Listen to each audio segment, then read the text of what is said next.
नमस्कार दोस्तों, स्वागत है आपका आज के मुख्य समाचारों की वीडियो में। जी हां दोस्तों, यहां पर आपको देखने को मिलेगी सुबह से लेकर शाम तक की सारी के सारी बड़ी खबरें, मुख्य समाचार, ब्रेकिंग न्यूज अपडेट के रूप में। तो दोस्तों आपसे रिक्वेस्ट है इस वीडियो को ज़्यादा से ज़्यादा लाइक और शेयर करें। तो दोस्तों जानते हैं आज की पहली बड़ी खबर। यूपी इलेक्शन 2022, प्रियंका गांधी ने युवाओं के साथ की चर्चा, दादी इंदिरा गांधी का किया जिक्र, बीजेपी पर साधा निशाना।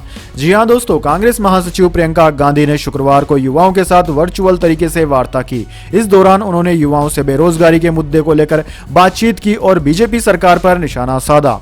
दोस्तों खास बात यह रही कि उन्होंने अपनी दादी और पूर्व प्रधानमंत्री इंदिरा गांधी का जिक्र किया और कहा कि कांग्रेस की सरकार आने पर युवाओं की नौकरियों के लिए एक टाइम टेबल बनाया जाएगा। युवाओं से बातचीत के दौरान प्रियंका गांधी ने कहा कि जब रोजगार नहीं है तो नौजवानों में गुस्सा होना जायज है। उन्होंने बीजेपी सरकार पर हमला बोलते हुए कहा कि राजनीतिक दलों को पता है कि आप बेरोजगार रहेंगे तो आप बहकेंगे। युवाओं को बेरोजगार रखने से राजनीतिक दलों को फायदा होता है।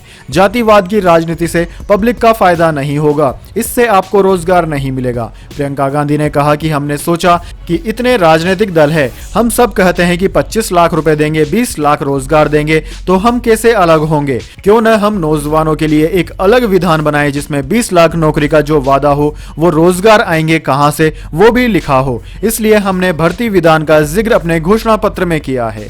इसके बाद दोस्तों अगली बड़ी खबर, अखिलेश यादव का बीजेपी पर बड़ा आरोप, बोले दिल्ली में रोक कर रखा मेरा हेलीकॉप्टर। जी हां दोस्तों, उत्तर प्रदेश विधानसभा चुनाव के बीच सपा के सुप्रीमो अखिलेश यादव ने बीजेपी पर बड़ा आरोप लगाया है। उन्होंने ट्वीट कर कहा कि दिल्ली में उनके हेलीकॉप्टर को रोक कर रखा गया है। अखिलेश यादव को मुजफ्फरनगर में एक चुनावी रैली को संबोधित करने जाना था।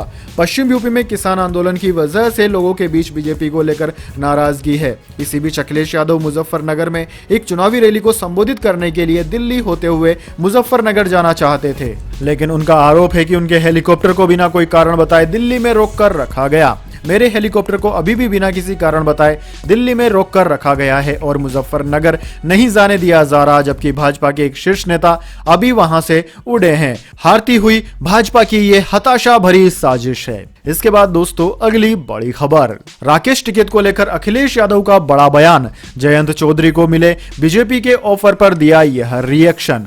जी हां दोस्तों, यूपी का सियासी संग्राम दिलचस्प हो चला है। समाजवादी पार्टी अध्यक्ष अखिलेश यादव और आरएलडी अध्यक्ष जयंत चौधरी ने आज मुजफ्फरनगर में साझा प्रेस कॉन्फ्रेंस को संबोधित किया। इस दौरान अखिलेश यादव ने राकेश टिकैत को लेकर बड़ा बयान दिया। उन्होंने कहा कि राकेश जी को मैं समझा दूंगा, वो हमारे रथ में बैठेंगे। यह प्रेस कॉन्फ्रेंस ऐसे समय में हुई है जब बीजेपी ने जयंत चौधरी को साथ आने का न्योता दिया है और आरएलडी अध्यक्ष इस ऑफर को ठुकरा चुके हैं। जयंत चौधरी के बीजेपी के ऑफर को ठुकराने के बाद दोनों नेता मीडिया के सामने आए। अखिलेश यादव ने कहा कि बीजेपी और अमित शाह का न्योता कौन स्वीकार कर रहा है, उनके हालात कैसे हैं कि उन्हें न्योता देना पड़ रहा है। अखिलेश यादव ने कहा कि आज जयंत चौधरी और मैं विरासत को आगे बढ़ा रहे हैं। यह चुनाव चौधरी चरण सिंह जी की विरासत को आगे बढ़ाने का भी है, जो किसानों को संपन्न बनाना चाहते थे।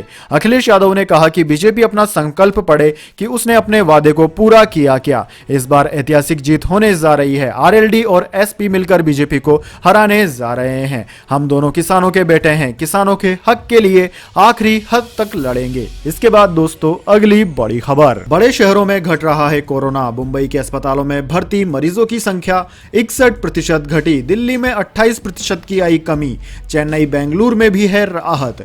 जी हां दोस्तों, कोरोना की तीसरी लहर के बीच देश के बड़े शहरों से राहत देने वाली खबर सामने आई है। सबसे ज्यादा संक्रमण वाले शहर मुंबई से लेकर देश की राजधानी दिल्ली तक अस्पताल में भर्ती मरीजों की तादाद घट रही है। इन शहरों में पिछले 7 से 15 दिन के ट्रेंड को देखें तो लगता है कि महामारी की तीसरी लहर का पीक गुजर चुका है। आंकड़े दिखाते हैं कि इन शहरों में कोरोना की वजह से अस्पताल में भर्ती होने वाले मरीजों की संख्या में गिरावट शुरू हो गई है। तीसरी लहर में पहली बार देश में एक्टिव मरीजों की संख्या में भी गिरावट का ट्रेंड नजर आ रहा है। दोस्तों देश भर में 23 जनवरी को सबसे ज्यादा 22.43 लाख एक्टिव मरीज थे, जो 26 जनवरी को घटकर 21.95 लाख रह गए। इसके बाद दोस्तों अगली बड़ी खबर, रेलवे भर्ती परीक्षा में हंगामे को लेकर पीएमओ ने बुलाई अहम बैठक, बिहार और यूपी में छात्रों का हिंसक प्रदर्शन। जी हां दोस्तों, रेलवे भर्ती बोर्ड द्वारा गैर तकनीकी श्रेणियों आरआरबी एनटीपीसी के लिए परीक्षाओं में कथित विसंगतियों के विरोध में बिहार एवं उत्तर प्रदेश के कई हिस्सों में छात्रों के हंगामे और हिंसक प्रदर्शन के बाद शुक्रवार को इसी मुद्दे पर प्रधानमंत्री कार्यालय यानी कि पीएमओ में अहम बैठक बुलाई गई। इस बैठक में रेल मंत्री समेत सभी वरिष्ठ अधिकारी मौजूद रहे।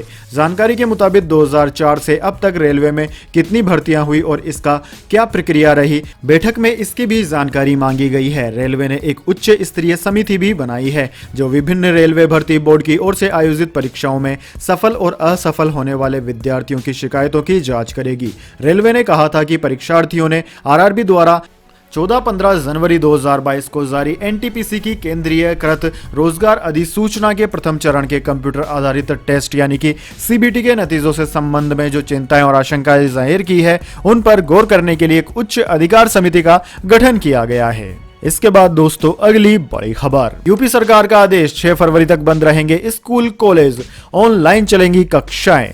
जी हां दोस्तों, यूपी में कोरोना संक्रमण को देखते हुए प्रदेश सरकार ने 6 फरवरी तक सभी स्कूल कॉलेज बंद रखने का आदेश दिया है। पहले यह आदेश 30 जनवरी के लिए जारी किए गए थे, अब इन्हें बढ़ाकर 6 फरवरी तक कर दिया गया है। आदेश के अनुसार इस बीच कक्षाएं ऑनलाइन संचालित की जाएंगी। स्कूल कब खुलेंगे इस पर फैसला 6 फरवरी के बाद ही लिया जा सकता है। दोस्तों आपकी जानकारी के लिए बता दें, प्रदेश में कोरोना संक्रमण की दर तेजी से बढ़ रही है। पिछले दिनों कोरोना से मौतें भी हुई। बढ़ते संक्रमण को देखते हुए सरकार ने स्कूल बंद रखने का फैसला ले लिया है। इसके बाद दोस्तों अगली बड़ी खबर, एलन मस्क को सबसे ज्यादा घाटा, दुनिया के 500 अमीरों की संपत्ति 28 दिन में 47.62 लाख करोड़ रुपए घटी, बाजार की गिरावट का है असर। जी हां दोस्तों, दुनिया भर के 500 अमीरों के लिए नया साल झटका देने वाला रहा। जनवरी के 28 दिनों में इनकी संपत्ति 47.62 लाख करोड़ रुपए घटकर 582 लाख करोड़ रुपए रह गई है। 3 जनवरी तक यह 630 लाख करोड़ रुपए थी। ऐसा इसलिए क्योंकि शेयर बाजारों में भारी उतार चढ़ाव है। दरअसल दोस्तों 3 जनवरी से अब तक दुनिया भर के बाजारों में भारी उथल पुथल रहा है।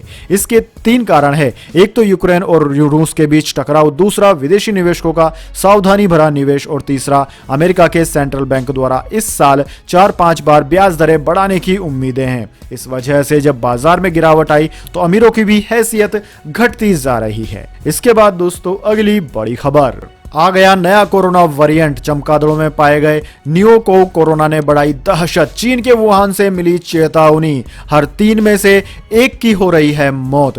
जी हां दोस्तों, जाने इस पूरी खबर की डिटेल, लेकिन उससे पहले मेरी आपसे एक छोटी सी रिक्वेस्ट है, अगर दोस्तों आपको अभी तक हमारी न्यूज पसंद आई है तो इसे एक छोटा सा लाइक जरूर दे दें, और अगर आपको पसंद नहीं आई है तो बेशक आप डिसलाइक भी कर सकते हैं, लेकिन दोस्तों लाइक और डिसलाइक जरूर कीजिए, क्योंकि दोस्तों यही हमारी मेहनत का फल होता है और इसी से हमें पता चलता है कि आपको हमारी वीडियोस पसंद आ रही है या नहीं। तो दोस्तों जल्दी से जान लेते हैं क्या है पूरी खबर।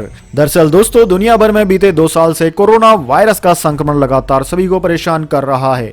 फिलहाल अभी कोरोना वायरस के नए वेरिएंट ओमिक्रॉन ने सभी की चिंताएं बढ़ा रखी है। वहीं अब एक नए कोरोना वेरिएंट का आगमन हो गया है। चीनी वैज्ञानिकों की रिसर्च में खुलासा हुआ है कि दक्षिण अफ्रीका में सामने आया कोरोना वायरस का नया वेरिएंट नियो को सबसे ज्यादा खतरनाक साबित हो सकता है। चीन की साइंस अकेडमी और वुहान विश्वविद्यालय के रिसर्चर ने इस बात का जिक्र किया है कि दक्षिण अफ्रीका में चमगादड़ों की आबादी में पाए जाने वाला नियो को वेरिएंट सबसे ज्यादा घातक है। इसके कारण संक्रमित हुए मरीजों को पहली बार 2012 में सऊदी अरब में देखा गया था। वैज्ञानिकों का मानना है कि नियो को मिडिल ईस्ट रेस्पिरेटरी सिंड्रोम से संबंधित है, जो इंसानों में सामान्य सर्दी से लेकर गंभीर श्वसन सिंड्रोम तक की बीमारियों का कारण बन सकता है।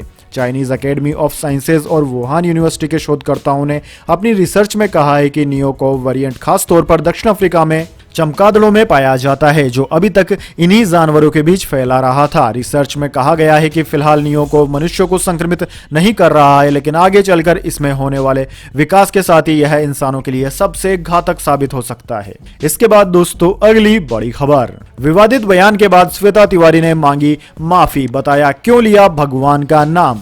जी हाँ दोस्तों, एक्ट्रेस स्वेता तिवारी के हाल ही के बयान ने तूल खड़ा कर दिया है। ब्रा को लेकर दिए गए बयान की वजह से एक्ट्रेस का खूब विरोध हो रहा है, लेकिन अब उनका एक नया बयान सामने आया है जिसमें उन्होंने बताया है कि उन्होंने क्यों ऐसी बात कही। दरअसल दोस्तों, मेरी ब्रा का साइज भगवान ले रहे हैं श्वेता के इस स्टेटमेंट पर उनके खिलाफ FIR तक दर्ज हो गई थी। भोपाल के श्यामलला हिल्स पुलिस स्टेशन में श्वेता तिवारी के खिलाफ IPC की धारा 295A के तहत केस फाइल हुआ। एक्ट्रेस पर ऐसा बयान के जरिए धार्मिक भावनाओं को भड़काने का आरोप लगा है। इस पर पूरे एक दिन बाद श्वेता तिवारी का आधिकारिक बयान आया है, जिसे विरल भयानी ने अपने इंस्टाग्राम पर पोस्ट किया, जिसमें श्वेता तिवारी ने लिखा है कि यह मेरे संज्ञान में आया है कि मेरे एक सहयोगी से मेरी बातों को, जो कि संदर्भ से बाहर थी, को गलत समझा गया। अगर मेरे बयान का संदर्भ समझा जाता तो मैंने भगवान के संदर्भ में सौरभ राज जैन को रखते हुए कहा था, जो कि एक देवता की लोकप्रिय भूमिका के संदर्भ में था। लोग किरदारों के नामों को अभिनेताओं से जोड़ते हैं और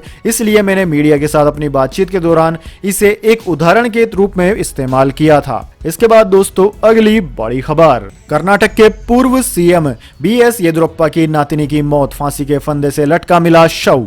जी हां दोस्तों, कर्नाटक के पूर्व मुख्यमंत्री BS येदियुरप्पा की नातिनी सौंदर्या की मौत हो गई है और उनका शव बेंगलुरु में एक अपार्टमेंट में फांसी के फंदे से लटका मिला है। बेंगलुरु स्थित आवास पर सौंदर्या को फांसी के फंदे पर झूलता देखा गया, जिसके बाद उन्हें तुरंत अस्पताल ले जाया गया, जहां डॉक्टरों ने मृत घोषित कर दिया।